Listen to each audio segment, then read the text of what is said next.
चला आता आपण किचन मध्ये जाऊ आणि ही रेसिपी बनवायला घेऊ. हे बघा, आपण जे मसाला पाव बनवणार आहेत ना, त्याच्यासाठी आपण जेवढ्या भाज्या घेतल्या होत्या त्या अशा पद्धतीनं मी कट केल्या आणि स्वच्छ धुवून घेतल्या. आता इकडे मी कुकरमध्ये पाणी गरम करायला ठेवलंय.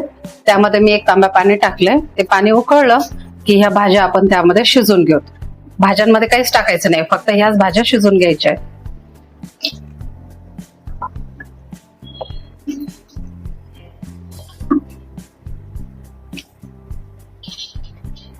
हे मिक्सरच्या छोट्या भांड्यामध्ये मी लसण, अद्रक आणि कोथिंबीर याची पेस्ट करून घेणार आहे.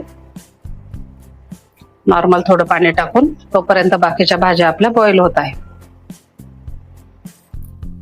इकडं जी भाजी होती आपण जी बॉईल करून घेतली होती ती नंतर मी थंड करून घेतली आहे. आणि आता थंड करून झालं की याला मिक्सर मधून न काढता असं एका प्लेटमध्ये घेऊन असं चमच्याने त्याला बारीक करून घ्यायचं. हे असं खूप छान लागतं. मिक्सर मध्ये काही बारीक करायची गरज नाही. मग त्यामध्ये आपण 1 चमचा मीठ टाकू, हळद अर्धा चमचा लाल मिरची पावडर, कारण आपण त्यातच हिरवी मिरची बॉईल करून घेतलेली होती म्हणून कमीच टाकलं. आणि हा मसाला टाकला, कांदा लसूण मसाला अर्धा चमचा. बस, बाकी मी बाहेरचे असे कुठलेही मसाले यामध्ये वापरले नाही. जे आपले घरातले मसाले आहे घरगुती तेच वापरले. तुम्हाला जर कुठले असे आवडीचे मसाले कुठले वापरायचे असले तर तुम्ही ते वापरू शकता. याच्यामध्ये मी काही वापरले नाही, मी घरगुतीच मसाले टाकले.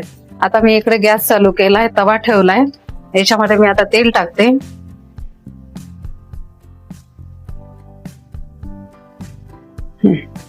आणि हे तेल आता गरम झालंय, तर आपण जे लसण, अद्रक आणि कोथिंबीर ही जी पेस्ट करून घेतली होती मिक्सर मध्ये ती आपण याच्यामध्ये टाकणार आहे.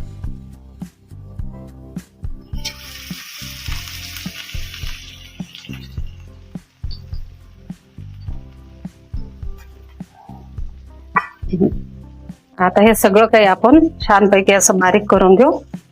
आणि तिथं ते फ्राय झालं की त्यामध्ये आपण हे टाकून घेऊ. अशा प्रकारे बघा आपली किती सुंदर भाजी तयार झालेली आहे.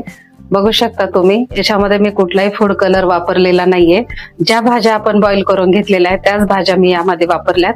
याच्यामध्ये थोडंही एकही थेंब पाण्याचा नाहीये.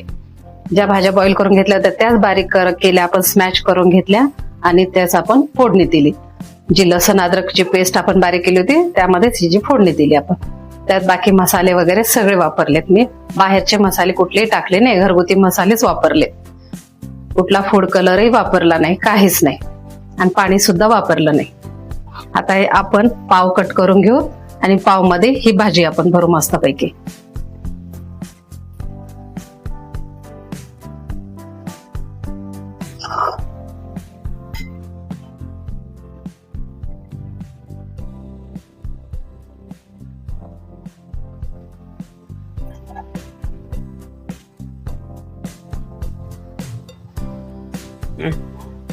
हे बघा, मी बटर अगोदर इकडे तव्याला लावून घेते. पूर्ण पसरवून घेते हे बटर छानपैकी.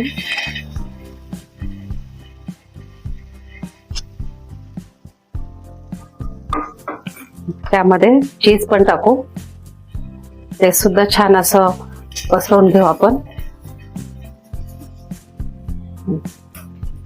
आता हे पाव मध्ये आपण हा मसाला भरू. आपला हा फ्राय केलेली ही चटणी जी आहे ना ती आपण यामध्ये भरू अशा पद्धतीनं.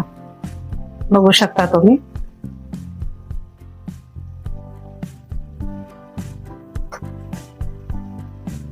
हे बघा, अशा पद्धतीनं हे पूर्ण भरून घेतला मसाला यामध्ये. छानपैकी यावर ठेवायचा.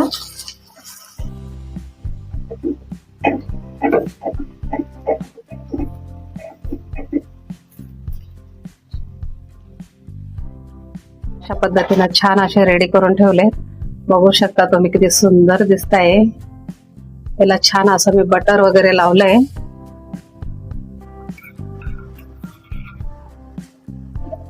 हे बघा आपले मसाला पाव किती छान पद्धतीनं रेडी झाले आहे. बघा किती सुंदर दिसतायत ते आणि खायला इतके सुंदर लागतायत ते. तुम्ही पण नक्की ट्राय करा. ही रेसिपी तुम्हाला आवडली असेल तर नक्की लाईक करा, शेअर करा, सबस्क्राईब करा. धन्यवाद.